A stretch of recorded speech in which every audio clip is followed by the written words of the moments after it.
بسم اللہ الرحمن الرحیم۔ فقہ ٹی وی کی طرف سے ائمہ اہل بیت کے تعارف کی جو سیریز پیش کی جا رہی ہے اس کی ایک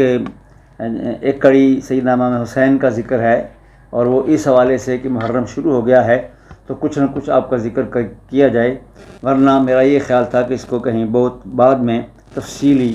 اس پر بات کریں گے، چونکہ آپ کا ذکر اتنا تفصیلی اور اتنا جگر خراش ہے کہ اس کو بیان کرنے کے لیے بہت وقت اور بہت کچھ کرنے کی ضرورت ہے۔ بہرحال امام حسین کے ذکر خیر کا بالکل ابتدائی آغاز میں چند باتیں میں اس ویڈیو میں آپ کے سامنے پیش کروں گا۔ سب سے پہلے یہ کہ آپ کا نام حسین بن علی بن ابو طالب ہے، اور آپ دختر پیغمبر سیدہ فاطمہ الزہرا سلام اللہ علیہا کی دوسری اولاد ہیں۔ آپ 5 شعبان المعظم 4 ہجری کو مدینہ منورہ میں پیدا ہوئے، اور آپ کی پیدائش کے بعد آپ صلی اللہ تعالیٰ علیہ وسلم خود تشریف لے گئے اور امام حسین کے کان میں خود اذان دی اور نماز کی اذان پوری۔ آپ سے پوچھا گیا کہ ان کا نام کیا رکھا گیا ہے، تو آپ نے فرمایا کہ میں نے اس کا نام حسین رکھا ہے، جو ایک تو حسن کی نسبت سے حسین بھی، اور دوسرا یہ کہ جناب سیدنا ہارون علیہ السلام کے بڑے بیٹے کے نام کی نسبت سے آپ نے امام حسن کا نام حسن رکھا تھا، ان کا نام شبر تھا اور اس کا عربی ترجمہ حسن ہے، اور دوسرا بیٹا جو آپ کا تھا اس کا نام شبیر تھا، اور اس کی نسبت سے آپ نے ان کا نام حسین رکھا، جو شبیر کا عربی ترجمہ ہے۔ تو اس طرح آپ کا نام نامی حسین رکھا گیا۔ اللہ تعالیٰ نے جناب علی اور جناب ہارون علیہ السلام میں اور نبی کریم اور جناب موسیٰ علیہ السلام میں ایک بڑی خاص ایک مناسبت رکھی کہ موسیٰ علیہ السلام کی اولاد میں نبوت نہیں چلی، نبوت ہارون علیہ السلام کی اولاد میں چلی۔ اس طرح جناب نبی کریم علیہ السلام کی اولاد میں امامت نہیں چلی، امامت جناب سیدنا علی المرتضیٰ کی اولاد میں چلی، کیونکہ نبی پاک نے فرمایا تھا انت منی بمنزلۃ ہارون من موسیٰ۔ اب کوئی یہ کہے کہ جی ایسے کیوں ہوا، یہ اللہ تعالیٰ کے علم میں ہے، اللہ کو پتہ ہے، اللہ کے معاملات پہ کسی کو رائے دینے کی اجازت نہیں ہے۔ آپ علیہ السلام کی رضاعت کا فریضہ ام الفضل نے جو حضرت عباس کی اہلیہ تھیں ادا کیا، کیونکہ امام حسن کی بھی رضاعت مکمل نہیں ہوئی تھی، اور ام الفضل نے ایک خواب دیکھا بڑا خوفناک۔ وہ کہتی ہیں کہ میں نے خواب یہ دیکھا کہ نبی پاک کے جسم سے ایک ٹکڑا گرا اور میری گود میں آ کے وہ پڑا،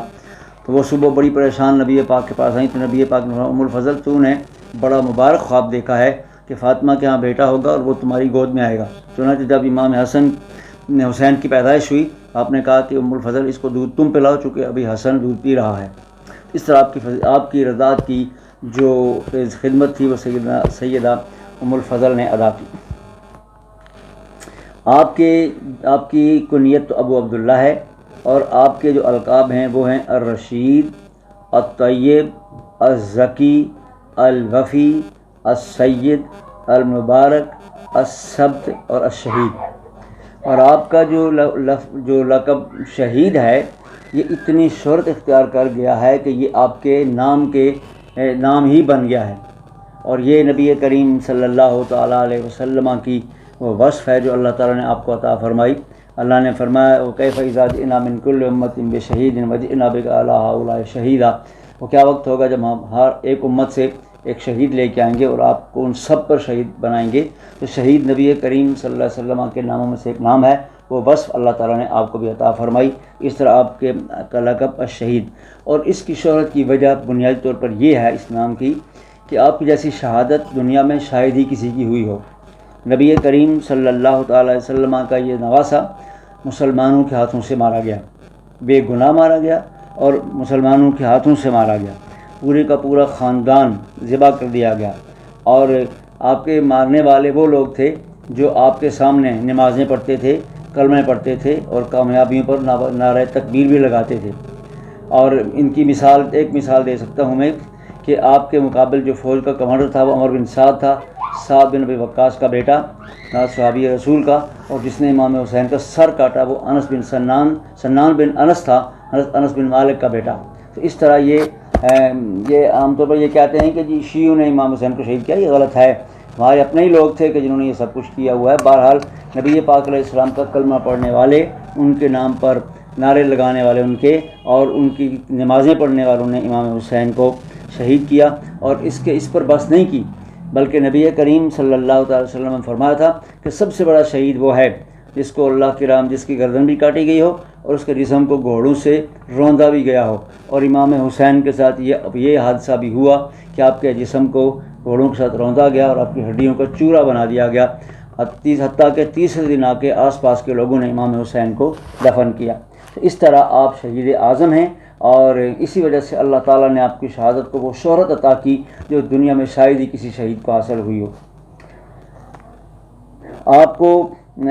آپ کے فضائل اتنے زیادہ ہیں کہ ان پہ باقاعدہ ایک صرف ویڈیو، انہی پر بھی ویڈیو بنائی جا سکتی ہے۔ میں اس وقت بطور نمونہ صرف ایک حدیث آپ کے فضائل میں لانا چاہ رہا ہوں۔ نبی کریم صلی اللہ علیہ وسلم نے فرمایا، حسین منی و انا من الحسین، حسین مجھ سے ہے اور میں حسین سے ہوں۔ یہ تو سمجھ آتی ہے کہ حسین نبی پاک سے ہیں، کیونکہ نواسہ نانے کی جز ہوتا ہے، لیکن یہ کہ نانا نواسے کی جز کس طرح ہو گیا، نانا نواسے سے کس طرح ہو گیا، یہ سمجھ میں آنے والی بات نہیں ہے۔ اس کا مطلب یہ آپ صلی اللہ علیہ وسلم نے فرمایا کہ جب معاملات اس طرح ہوں کہ حق اور باطل کے درمیان امتیاز نہ ہو سکتا ہو تو دیکھو جدھر حسین کھڑا ہے حق ادھر ہی کھڑا ہوگا۔ انا من الحسین کا یہ مطلب ہے۔ چنانچہ امام عالی مقام جب کوفیوں کے سامنے کھڑے تھے تو نبی کریم علیہ السلام کے حدیث کے مطابق وہ حق تھا اور اسی حق پر آپ کھڑے تھے، اور اس کے خلاف کوئی بھی کچھ کہنے والا ہے وہ بکواس کرتے ہیں اور جھوٹ بولتے ہیں نبی کریم صلی اللہ علیہ وسلم کے یعنی امت میں فساد اور شر پھیلانے کے لیے۔ اور اسی سلسلے میں یہ بات بھی یاد رکھنے کی ہے کہ عموماً ہمارے ہاں کہتے ہیں جی علی بھی حق پر تھے، معاویہ بھی حق پر تھے، اور حسین کے بارے میں کہتے ہیں وہ باغی تھے معاذ اللہ ثم معاذ اللہ، اور یزید حق پر تھا۔ اب نبی کریم نے تو فرمایا حسین جدھر کھڑا ہے حق ادھر ہے، تو یہ جو کہتے ہیں کہ حسین حق پر تھا، یزید حق پر تھا، تو ان کو اپنے گریبان میں جھانکنا چاہیے۔ کیا وہ یہ کہنا چاہتے ہیں کہ حسین کو قتل کرنا یہ یزید کا حق تھا، حسین کے بیٹے 6 ماہ کے بچے کو شہید کرنا اس کا یزید کا حق تھا، کیا ان کے سارے خاندان کو ذبح کرنا یہ یزید کا حق تھا، کیا خانوادہ رسالت کی عورتوں کو بازاروں میں پھیرانا یہ یزید کا حق تھا، اور یہ کہ اس نے جو کچھ ان کے ساتھ کیا اس خانوادے کے ساتھ وہ اس کا حق تھا کہ اس کو حق پر کہا جائے؟ اس خنزیر کے لیے تو اس سے کم تر لفظ میرے پاس ہے ہی نہیں کہ اس کو کچھ کہا جائے۔ اور جہاں تک امیر معاویہ یا جناب علی کا تعلق ہے تو یہ بات تو یاد رکھنے کی ہے کہ جہاں دونوں سامنے مسلمان ہوں وہاں پر ایک حق پر ہوتا ہے اور ایک باطل پر ہوتا ہے۔ یہ ممکن نہیں ہے کہ دونوں حق پر ہوں، یہ ہو ہی نہیں سکتا۔ یہ ہو سکتا ہے کہ کافر اور مسلمان سامنے ہو اور کافروں میں سے کسی کے متعلق یہ امکان ہو کہ وہ مومن ہو جائے یا مومن ہو چکا ہو، ادھر تو حق کا امکان ہو سکتا ہے کہ ادھر حق ہو، لیکن دو مسلمانوں کے درمیان حق دونوں طرف نہیں ہو سکتا۔ یہ منافقت ہے، یہ حق نہیں ہے، اور نہ ہی اس کو حق کہا جا سکتا ہے۔ باقی رہا یہ کہ آپ کے اخلاق حسنہ کیا تھے۔ آپ کے اخلاق حسنہ کی ایک مثال دے کے میں بات کو آگے بڑھاؤں گا۔ آپ کے سامنے آپ کی ایک لونڈی پھولوں کا گلدستہ لے کے آئی تو آپ نے اسے آزاد کر دیا، پھول لیے اسے آزاد کر دیا۔ تو غالباً روایت یہی ہے کہ جناب انس وہاں بیٹھے ہوئے تھے رضی اللہ تعالیٰ عنہ، تو آپ نے کہا کہ آپ نے اتنی خوبصورت لونڈی کو صرف ایک گلدستہ پیش کرنے پر آزاد کر دیا۔ آپ نے فرمایا سنو انس، اللہ فرماتا ہے کہ جب تمہیں کوئی تحفہ دیا جائے تو تم یا تو وہ اس سے بہتر تحفہ دو یا وہ اسی کو لوٹا دو۔ تو اب اس نے مجھے پھول دیے تھے تو اس سے بہتر تحفہ کیا ہوتا کہ میں اس کو آزاد کر دیتا۔ یہ آپ کی وہ یعنی سخاوت یا اخلاق حسنہ تھا۔ اور آپ کے اخلاق حسنہ میں ایک بات یہ بھی عام طور پہ کہی جاتی ہے کہ آپ انتہائی متواضع تھے۔ ایک دفعہ آپ گھوڑے پر سوار کہیں جا رہے تھے، کچھ لوگ غریب سے بیٹھے ہوئے خشک روٹی کھا رہے تھے، تو کسی نے کہا حسین ہمارے ساتھ آ کے شامل ہوں، کھانا کھائیں۔ آپ گھوڑے سے اتر آئے اور آپ نے ان کے ساتھ 4 لقمے لگائے اور فرمایا کہ مجھے کھانے کی ضرورت نہیں تھی لیکن میں اس لیے اتر آیا ہوں تم کہیں یہ نہ سمجھو کہ حسین اپنے آپ کو بہت بڑا سمجھتا ہے۔ تو آپ کی اسی طریقہ سے ایسے بھی آپ کی سخاوت کا ایک عجیب واقعہ ہے کہ آپ کے ساتھ ایک شخص آیا، اس نے آ کر لکھا کہ جناب میں ایک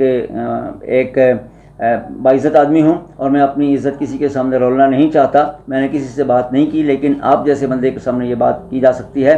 کہ میں انتہائی مجبور ہوں، میرے پاس ایک دانہ بھی خریدنے کی قوت نہیں ہے، تو آپ مجھے کچھ عطا کریں۔ آپ اندر تشریف لے گئے، تلاش کرنے لگے اس کو کیا دینا ہے۔ تھوڑی سی دیر ہو گئی، اس نے پھر لکھا، انہوں نے کہا کہ میں یہاں باہر انتظار کر رہا ہوں، اگر میں یہاں سے چلا جاؤں اور میں یہ کہوں کسی کو کہ مجھے کچھ نہیں ملا تو کوئی مانے گا نہیں کہ حسین کے گھر سے کوئی خالی نہیں جاتا۔ اور اگر میں یہ کہوں کہ مجھے کچھ ملا ہے تو یہ جھوٹ ہوگا۔ امام علی مقام جلدی سے باہر تشریف لائے اور آپ نے اس کے لیے یہ الفاظ فرمائے کہ تم نے جلدی مچائی ہے، اس لیے میں تھوڑا سا سرمایہ تمہارے پاس لے کے آیا ہوں، اگر تم صبر کرتے تو تمہیں دوبارہ کسی قسم کی قلت کی کوئی حاجت نہ ہوتی، یعنی میں تمہیں اتنا کچھ دے دیتا۔ آپ کو آپ کے بچپن میں نبی کریم علیہ السلام کے پاس سیدہ فاطمہ زہرا لے کر آئی امام حسن امام حسین کو، کہنے لگی کہ ابا جان ان کو اپنی کوئی نہ کوئی وراثت عطا فرمائیں، کہ نبی پاک علیہ السلام نے فرمایا میں نے حسین کو ہیبت اور جرأت عطا کی۔ آپ کی ہیبت کا یہ اندازہ تھا کہ جناب عثمان غنی کے دروازے کے سامنے آپ کھڑے تھے، امام حسن امام حسین، ان دونوں شہزادوں کو دیکھ کر باغی دروازے سے آنے کی ان کی جرأت نہیں ہوئی، وہ پیچھے سے دیوار توڑ کر اندر آئے۔ ہیبت یہ تھی، اور جرأت کربلا کا میدان آپ کی جرأت کا شاہکار ہے کہ آپ نے جس جرأت سے اتنے بدترین مصائب کا سامنا کیا، وہ دنیا میں صرف حسین کا ہی کام تھا، ایسے ہی نہیں۔ حضرت خواجہ ہند نے کہا تھا کہ شاہ ہست حسین، بادشاہ ہست حسین، دی ہست حسین، دی پناہ ہست حسین، حق سرداد نہ داد دست دردست یزید، حق کا کہ بنا لا الہ ہست حسین۔ اور کسی نے کہا تھا کہ قتل حسین اصل میں مرگ یزید ہے، اسلام زندہ ہوتا ہے ہر کربلا کے بعد۔ اور اس کے حوالے سے ایک اہم بات یہ ہے کہ امام علی مقام کے بچپن سے ہی آپ کی شہادت کی خبریں شہرت اختیار کر گئی تھیں۔ چنانچہ ام الفضل کہتی ہیں کہ ایک دن میں نبی کریم صلی اللہ علیہ وسلم کی خدمت میں حاضر ہوئی اور میں نے حسین کو دیا، آپ نے جو گود میں لیا اور آپ زار و قطار رونے لگے۔ میں نے کہا یا رسول اللہ خیر ہے ہو، آپ کیوں رو رہے ہیں؟ فرمایا مجھے ابھی جبرائیل نے بتایا ہے کہ میری امت میرے اس نواسے کو قتل کرے گی۔ اسی طریقہ سے حضرت ام سلمہ رضی اللہ تعالیٰ عنہا ام المومنین کو آپ نے ایک مٹی دی اور فرمایا کہ ام سلمہ اس کو محفوظ رکھنا، یہ میرے حسین کے مقتل کی مٹی ہے، جب یہ خون بن جائے تو اس دن سمجھ لینا کہ میرا بیٹا قتل کر دیا گیا، شہید کر دیا گیا ہے۔ چنانچہ حضرت ام سلمہ نے وہ دن یاد رکھا، اور وہ کہتی ہیں کہ عین جس دن حسین شہید ہوئے اس دن وہ مٹی خون بن گئی، تو مجھے پتہ چل گیا کہ حسین کو شہید کر دیا گیا ہے۔ آپ کے متعلق اکثر ایک حدیث جناب ابو ہریرہ بیان کیا کرتے تھے، وہ کہا کرتے تھے کہ ہلاکت امتی علی ید غلمۃ من قریش، میری امت کی ہلاکت اور تباہی قریش کے لونڈوں کے ہاتھوں سے ہوگی۔ اور مروان کہنے لگا لعنت اللہ علیہم غلمتاً، ان لونڈوں پر اللہ کی لعنت ہو۔ لیکن تاریخ یہی کہتی ہے۔ اور ابو ہریرہ نے کہا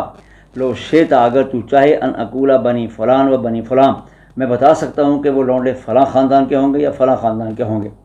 اور آپ اکثر و بیشتر دعا کرتے تھے اللہم انی اعوذ بک من سنۃ 60 و من امارت الصبیان، کہ یا اللہ میں 60 کی دہائی سے تیری پناہ چاہتا ہوں اور لونڈوں کی حکومت سے پناہ چاہتا ہوں۔ 60 کی دہائی میں